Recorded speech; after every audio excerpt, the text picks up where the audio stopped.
Hello and welcome to today's webinar. My name's Ethan Lynch and I'm going to be hosting today. The webinar is Myth Busting, a step into industry. Essentially what we're trying to do is take a discussion around how daunting it is taking your first step out of university into industry and moving through industry, especially as a young engineer, how you can find it daunting potentially changing industries and moving between jobs. So we just wanted to crack some of them myths. So I hope you enjoy it. We've got a few panelists today as well. Oh dear.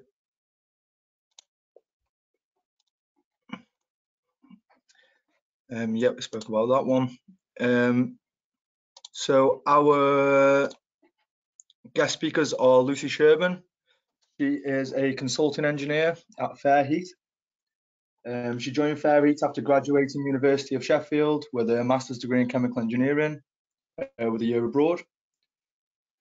She's now a graduate consulting engineer, and her role involves working on design and operation of new build heat networks and district heating systems, essentially delivering cost and saving improvements for clients. Lucy is also a committee member of the CIBSE Young Energy Performance Group and actively participates in STEM outreach events, and has also won a Graduate of the Year award in 2021. So congratulations to Lucy on that one. Our next panelist is Adnan. Adnan is a business development manager at EcoAct. He's got a variety of experience with the energy and sustainability sector. He joined EcoAct in 2020, supporting the growing UK sales and marketing team, and holds a first-class Masters in Chemical and Environmental Engineering from the University of Nottingham. So he's bringing a strong combination of project management, strategy, consulting, and technical and commercial acumen to the panel today.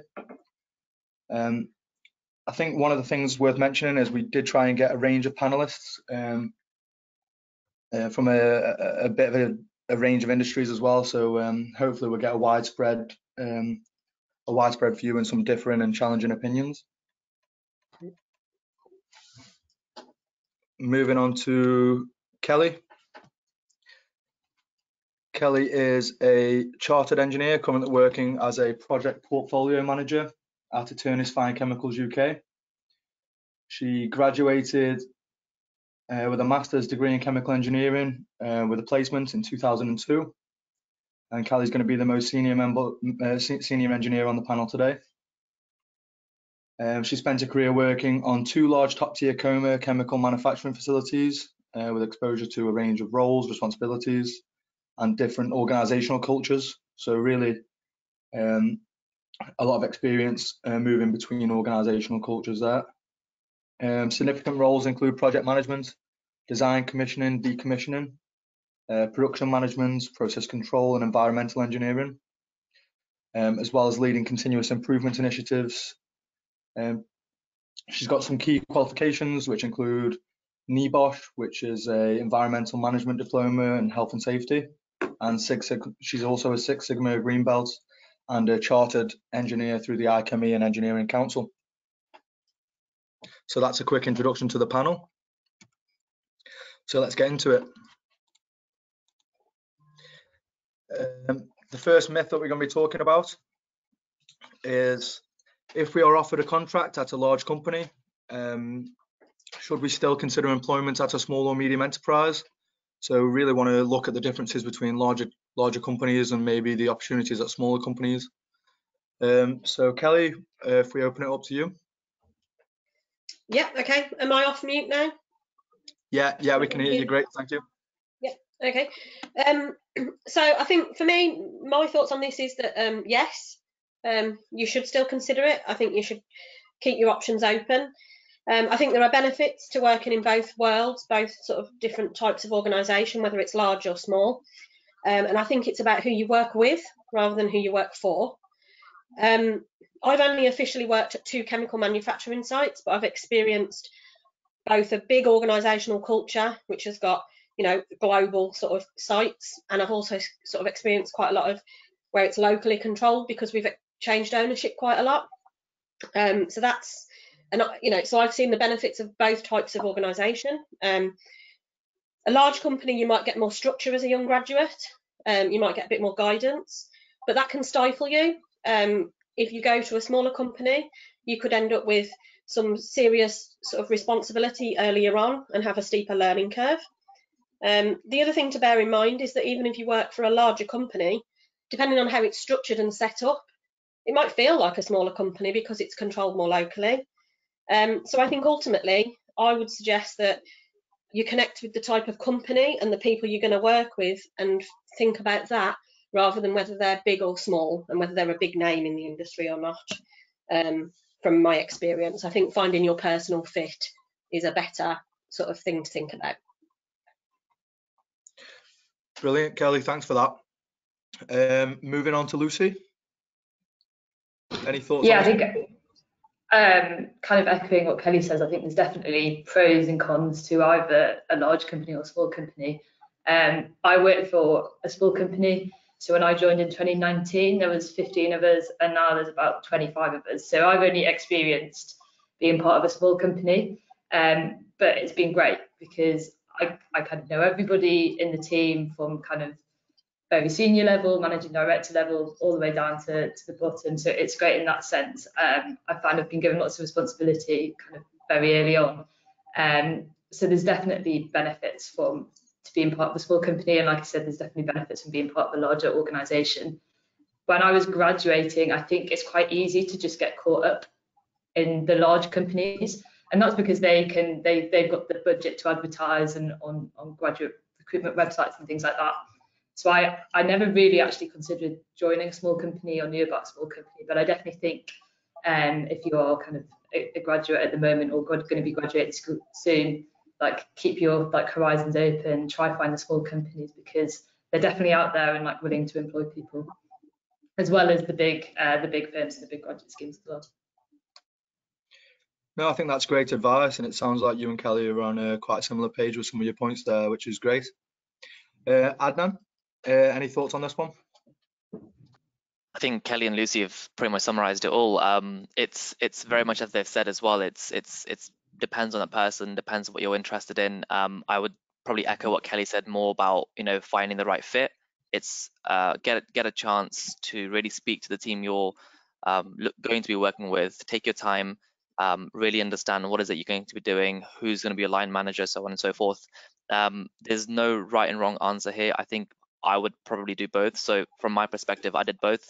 I started off with a very small organization, about 20 people, as an internship. Gave it a go, decided it's not really for me, so joined a large company, KBR, you know, multiple thousand people across.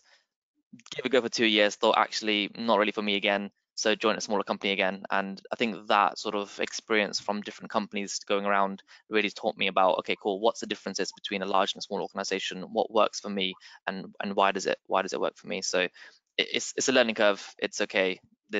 Don't throw any sort of opportunities away. Have a look at it and really understand it. Okay, that's brilliant. I think that actually brings us on quite nicely to our next question, which is, if an employer looks through your CV and has seen that you've been switching companies quite a bit over the last 4 or 5 years, do you think that would question loyalty and maybe make it more difficult to secure the job that you're looking for? I think, Adnan, it might be good to open up and start with you on this one, as you were just talking about, you know, you've switched jobs a couple of times. So if you want to maybe open up and share with us on that one. Yeah, I think it's an important question. It's quite a good one as well. I'm not a recruiter, so I wouldn't know the details of whether they do generally just chuck you away, but I think it may come down to, you know, your experience, your technical expertise, your exposure to different areas and stuff as well. I'll talk about my perspective and what I've experienced. So having graduated, I joined a small company in a different industry, so it was a tech industry. I did that for about 4 or 5 months as a graduate. You're looking to sort of find the break. That actually helped me to find and get a job in KBR, which is the oil and gas sector. because of multiple different reasons. It was fast-paced, it was agile, and the organization KBR wanted someone like that. And so again, you know, they knew I was fresh graduate, 3-4 months experience only. They were happy to take me on board. I did stick it out for 2 years afterwards on the premise of the same question here. Is I thought, you know, if I jump ship too early, it may seem that I'm not, I don't know if loyal is the right word, maybe sort of, you know, stable, I guess.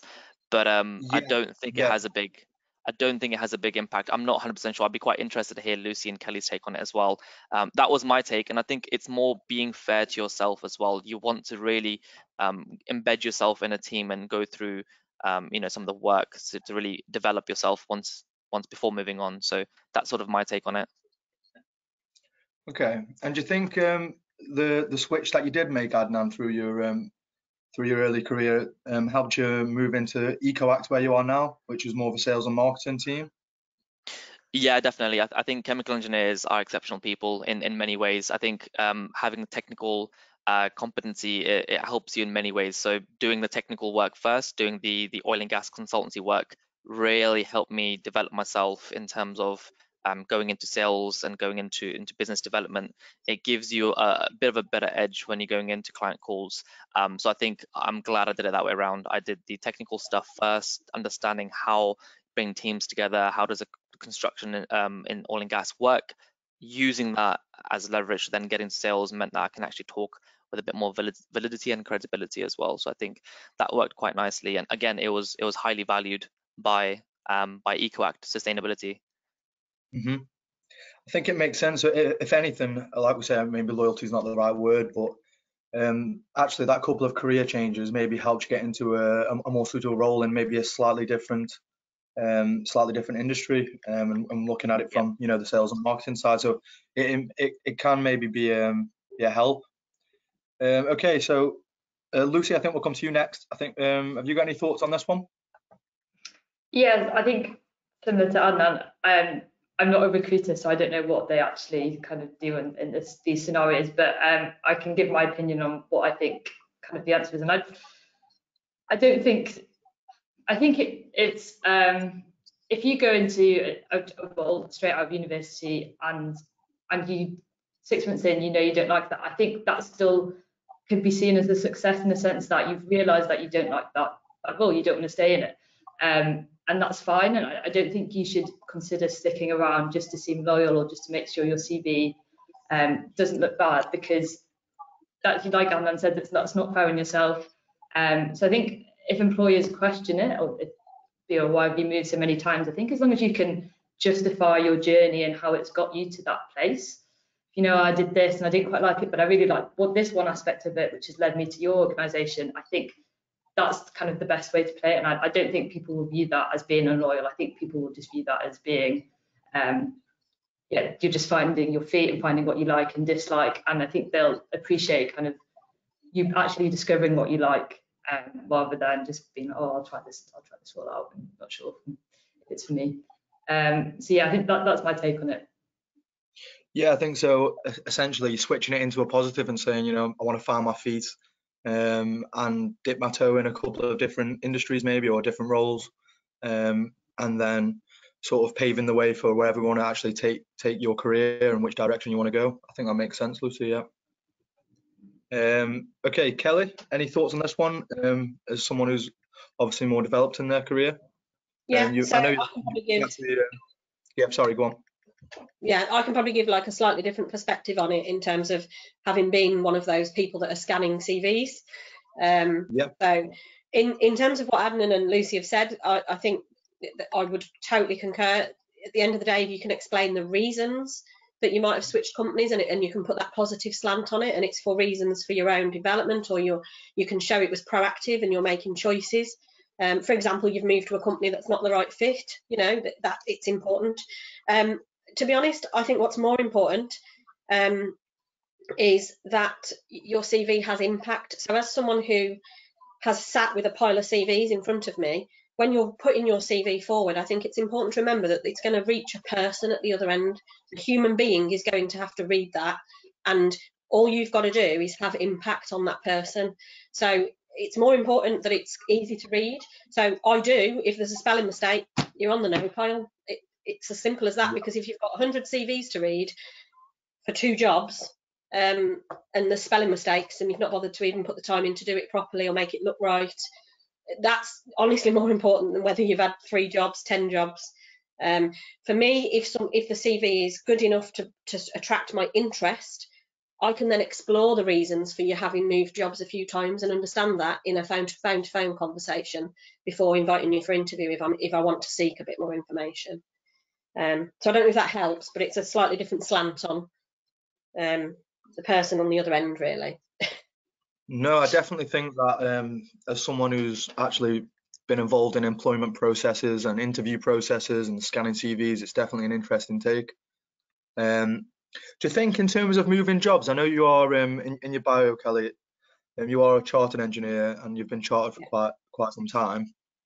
Do you think moving and changing different industries or different roles has a positive impact or maybe an adverse impact on your chartership application? I don't think it's an adverse impact. I think what you have to remember is it's the depth for your chartership application. So if you imagine you do your placement year and you get quite a shallow depth of experience, and you would never get chartered on that. So if you then work in one similar industry for 3 to 4 years, you're likely to have got the depth of experience.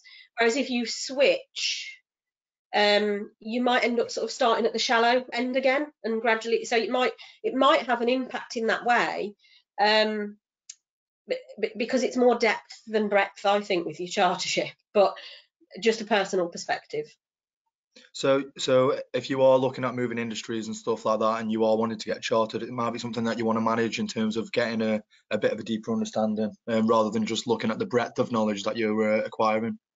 Yeah, there's definitely nothing wrong with the breadth, but I think if you were seeking a new role in a different area, say a year into your career, maybe make sure that the role you're going to go into is going to quite quickly put you into that take more responsibility and get that depth earlier.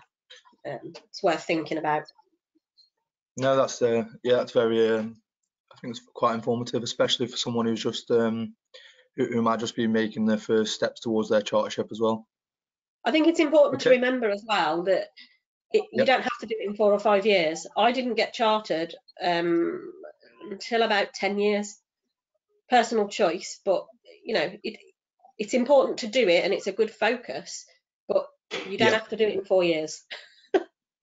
No, that's another good point. I suppose it might be interesting actually to come back to Adnan. Adnan, are you considering applying for chartership at the moment or in the application process? Yeah, good question. So just for background, I did chemical environmental engineering for 5 years with an industrial placement, which then counted towards the chartership. Then I joined KBR, which is a technical engineering firm, for 2 years, and I was definitely on that pathway. Again, doing the reason for KBR, again, one of the biggest reasons as well was a lot of chartered engineers were in that organization. A really great guy I know, Barry Waitman, who I think sat on the chartership board, he would know exactly what you have to do and what type of experience you would need to become chartered. So I thought, great, this is exactly what I need to become chartered. 2 years down the line, I decided actually this is just not for me. It's chemical engineering. I don't see myself in technical areas. I don't see myself working on refineries or in coal and gas-fired power stations, which I did previously. So I decided actually I think this is the wrong pathway for what I want out of my career, and I wanted to pivot towards sustainability. So I decided, having consulted Barry as well, that actually look, it's a great organization, it's a great chartership to have, but if it's not the work I want to do in the future, then it makes no difference for going forward with this. So I decided actually this is something not aligned to me. I want to do something a bit different and therefore move into sustainability. What I would say is, in terms of moving around for charterships, I, for example, was working in a coal and gas-fired power station, which again looks great in many different ways, and it gives you the breadth and depth that you need in terms of technical engineering, installations, commissioning, so on and so forth. But when I decided to move to KBR, it was because of the connections, the personnel, the people in that organization. They were the ones who are going to mentor you. They're the ones who've been through it. They've seen it. They are the ones who are really essentially going to be, your sort of your guide, and that was the reason for the move. So if someone has an opportunity to start again potentially, but in the right place, why not consider that for a chartership, or for anything else really, not just chartership? No, I think that's definitely a valid point to make, Adnan, and it's interesting as well to get someone's opinion who has been on the route towards chartership and then was maybe taking a different direction, and how that might have opened up some opportunities for you as well. So definitely interesting. Lucy, any points to make on that, or have we said everything, got everything covered? Yeah, no, I think that's everything covered on that one. I don't think I have anything else to add.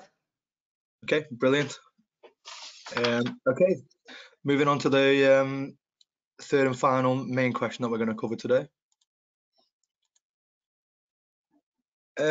Is it true that when you're a fresh graduate, you must be a yes man or yes woman for that matter, and just to be on the company's good side and make positive impressions? I think Lucy, maybe, I don't think we've come to you first yet, so I don't know if you want to open us up with that one.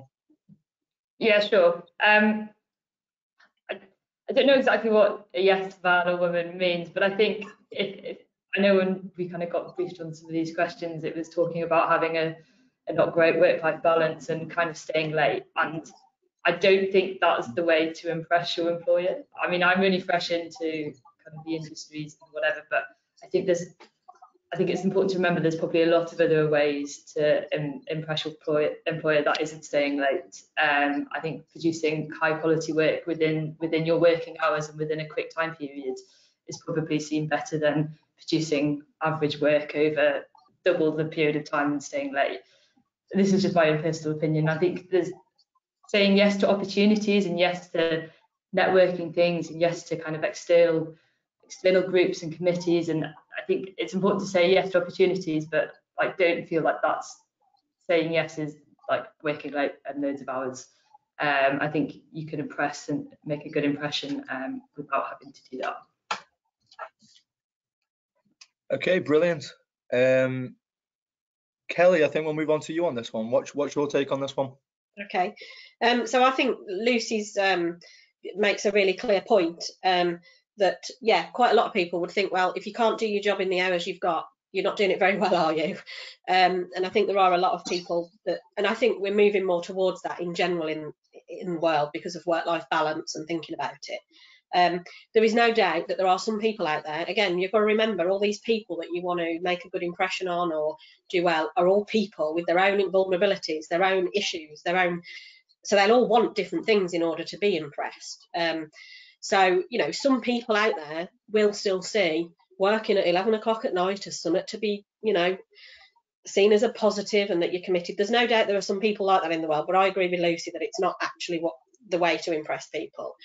I think it's important to understand who you're working with and for and what their expectations are and how that matches with your expectations. So they might be people that want you to move outside your comfort zone. So like you said, take on those opportunities that maybe are a little bit of a stretch for you and you don't really want to, you know, you feel like you're uncomfortable, but actually you're going to do it because you're going to stretch yourself. That shows commitment, for example. You know, others might want you to be flexible on your working hours. If you're commissioning chemical plants, you know, they don't run 7 days, you know, they don't run 5 days a week, 9 to 5. So there might need to be flexibility in hours, but that doesn't mean you've got to work too many hours or be a yes man. And it's worth remembering that if you're always a yes person, then when do you learn to challenge and make your own decisions? So, you know, but I think you've always got to remember that the people that you're working with, you know, are human beings, and you need to sort of learn to work together and work out how you can succeed in that environment that you're in. Does that answer it kind of? Yeah, I think that's definitely some great points in there, Kelly. I think, like you say about challenging and making, sometimes you have to say no to challenge something, and that actually helps progress, or it helps people to prioritize stuff within the business and stuff like that. So I think it's definitely an important point.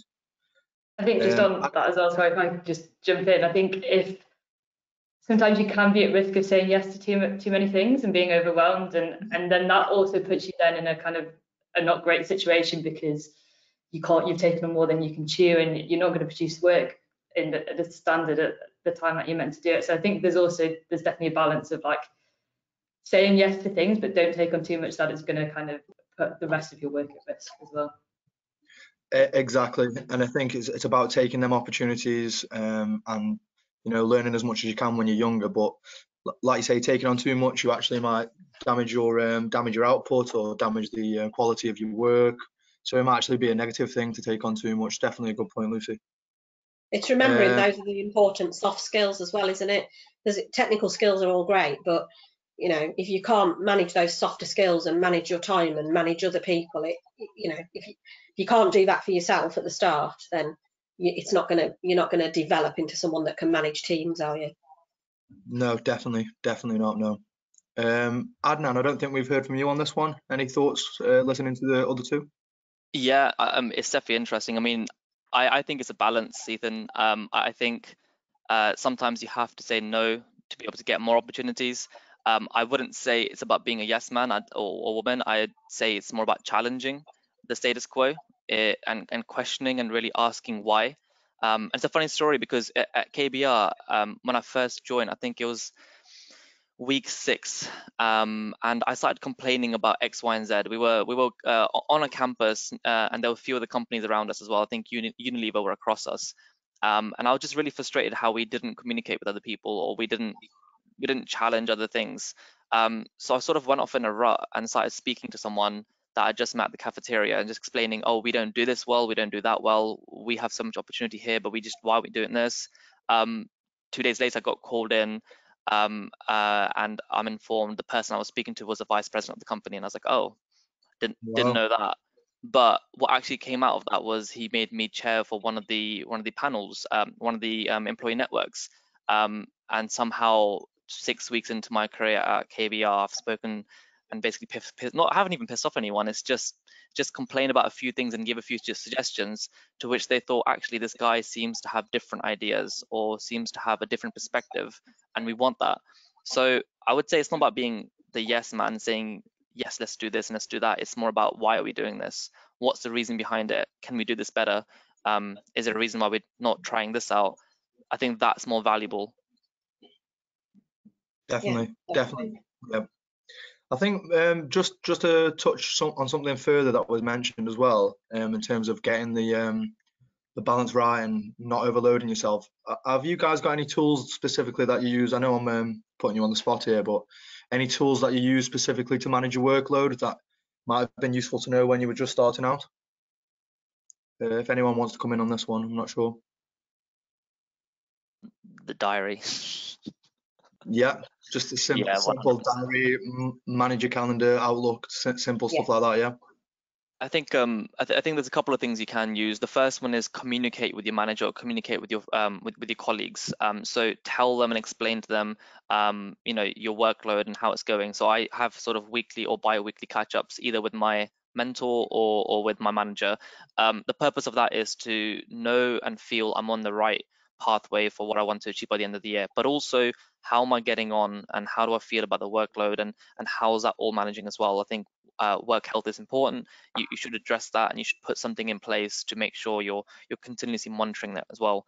The second thing, I guess we already mentioned, is your calendar. It's the key tool you'll use consistently every single day to keep yourself organized. So either have a physical diary or even the one in Outlook. It's useful.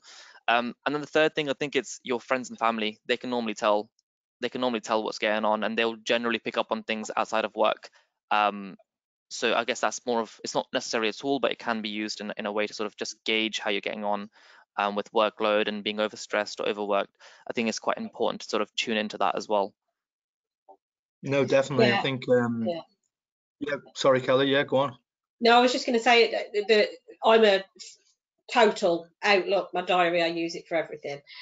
Just a couple of things perhaps to add to what Adnan's saying is, always remember to be clear and specific to manage those expectations. So if someone asks you to do something, ask by when. So sometimes someone asks you to do something and there's no time frame, or it's not clear. Or if someone asks you to do something and it's complicated, chunk it down into smaller tasks and ask by when, or you decide by when and tell them by when. If someone says, if someone comes to you and wants you to do something right now, does it come as a higher priority than what you're working on right now? And Ethan's going to hate me for this because we work together, but have a 9-box prioritization chart in your book or on your wall, and once a week think about the tasks you've got on this week and which ones are the most important, which, you know, and make sure your understanding of what matters aligns with what matters for the company. Just they're simple things, and different things work for different people, but you know, just managing your diary is good, but also making sure you've got your priorities right and you're working on the right thing at the right time is quite important. And another key point is, if you're not in the right frame of mind for a task, don't do it, move it. You know what I mean? If you can't, then you can't. But if you don't think you're in the right frame of mind and you need to do a different type of task, then do it. If you need to go and walk around the plant and see people because your head's not straight, do that, because you'll be far more effective when you come back. So they're just a few bits to add. No, that's absolutely brilliant. I think it's important. I think you both touched on it there, in terms of keeping dialogue open, whether that's with your support network or your line manager, or even being honest and reflecting with yourself on your workload. I think it's definitely important, and I do have to give you some props, Kelly. You definitely helped me with my prioritization and managing my workload. So yeah, I'll give you credit where credit's due on that one, I think. It's not natural to everyone either, is it, Ethan? So some people, I find it quite easy to do that once a week, sort my priorities out. Some people it's not natural, but if you can learn to do it, it helps. Yeah, definitely. It's not something that comes natural to me personally. I'm very much like to get stuck into some detail and, you know, get working on a problem or a project and stuff. So sometimes I don't see the big picture and, you know, come up for air, as it were. So definitely some good advice there. Okay, I think that is pretty much it for our main sort of planned questions from our surveys. I just wanted to open it up to the audience, given the conversation that we've got, if there was any more questions. Okay, so there's a couple coming through. Okay, so I'm going to open this one up. I think mainly maybe go to you first on this one, Lucy. I think as you're the most the newest graduate out of the panel, if you've got any main piece of advice for new graduates, anything specifically? Yeah, I think what I've learned is, this kind of goes back to the yes man question, is definitely take opportunities that come your way, even if they seem scary or push you out of your comfort zone, whatever. Like, they're all really great development opportunities, and I think you never know where like that opportunity might take you and might lead you. So say, I know you mentioned at the start, like I won a Graduate of the Year award. That was like a really scary thing, and I knew to like be nominated for that, I would have to kind of do some outreach and various other things, and I set some goals, and all which were absolutely terrifying to me at the start. But if I hadn't done those, and that hadn't, then the domino effect, and then I won this award, and I got some great opportunities got to go to a conference in Las Vegas, and I've had various other things that have come of that, which have all been absolutely incredible. So I think just take any opportunity that you've got, and if it's scary or terrifying, it pushes you out your comfort zone, you just don't know where it might take you. So I think that would be my key bit of advice. But don't do too much, that's going to kind of overstress you. It's about balance. No, it definitely sounds good, and a trip to Vegas is worthwhile in my opinion, so there you go. Adnan, any thoughts on that one? Any just main piece of advice you want to summarize? Yeah, sure. I think first and foremost, you know, you're a graduate, it's fine, it's okay. I think sometimes we get too wrapped up thinking, oh, we have to do this and this, otherwise we won't get a job, we won't sort of get on the pathway and stuff. I think people that are employing will understand that you're a graduate. They understand that you've just come out, you know, probably one of the worst the periods we've gone through in terms of pandemic and stuff as well. It's okay. I'm sure you know, there's more to it. I would say, similar to what Lucy has said as well, there are definitely opportunities you can take out there as well. You can do lots of different types of things on the side, like volunteering if you have to as well, which just shine you a little bit differently from others. And I think if it also makes you happy on the side as well, then why not do those things as well? The opportunities will come. keep trying, keep going. They're there for you to take as well eventually. It just takes a bit of time, but don't get discouraged. And pivot if you have to. It's all okay. You'll get there. I think that's is a thing in my head as well. I remember graduating thinking, I don't even know where to start, what to do, how to even go about this. But now when you look back and you realize actually things were just there, you just have to sort of take those opportunities one step at a time. You'll get there eventually. I think that's that's brilliant advice. Things will work themselves out, and just keep plugging away. Definitely some good words there. Kelly, any thoughts for you? I think Lucy's point is a really key one. Is, you know, allow yourself to go outside your comfort zone. Else, you know, that makes you stand out from different people. So it's quite important. The key one for me, I was trying to think back, because it's quite a long time ago for me, obviously.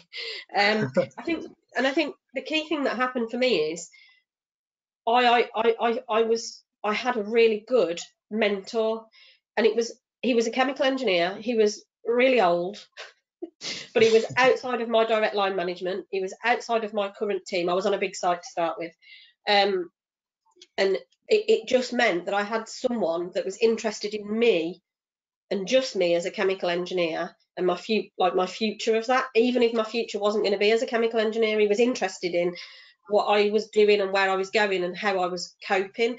And although your line manager has a responsibility for that, your line manager's responsibility is much more also about the goals of the company, and if you come to work on time, and there's all that to cope with. So if it's possible to identify someone outside of that you identify with, that you're comfortable with, and that you can just talk to, it's quite useful to give you another perspective, I think.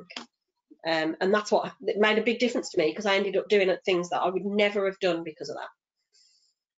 So. No, I think that's a good point, and touching on my experience on that one as well. I think Kelly, you aren't really my direct line manager, and you work in a slightly different team to me. But I know you've definitely helped me a lot with chartership and looking at my applications, and helped me with a lot of other stuff. So I think you've definitely got a good experience, and it's coming from a place of knowledge and experience there. So no, I appreciate that one more than anyone probably. Okay, we've probably got time for one quick one. One more quick one. Do you feel that networking has played an important part in your career progression? Who do we start with on this one? Kelly, maybe come back to you on this one. What do you think? It's probably a slightly difficult one for me, because it depends what you really mean by networking. I was exactly as Lucy said. I opened myself up. I took all the opportunities that came up. So I probably did a lot of networking, but didn't realise I was doing it, if you see what I mean. So it probably did help, and having that exposure to different perspectives and different things. But I didn't actively network. I didn't feel like I was having to work hard at networking, if that makes sense. So I'm not quite sure what you mean, what we mean by networking. Okay. Lucy, how about yourself?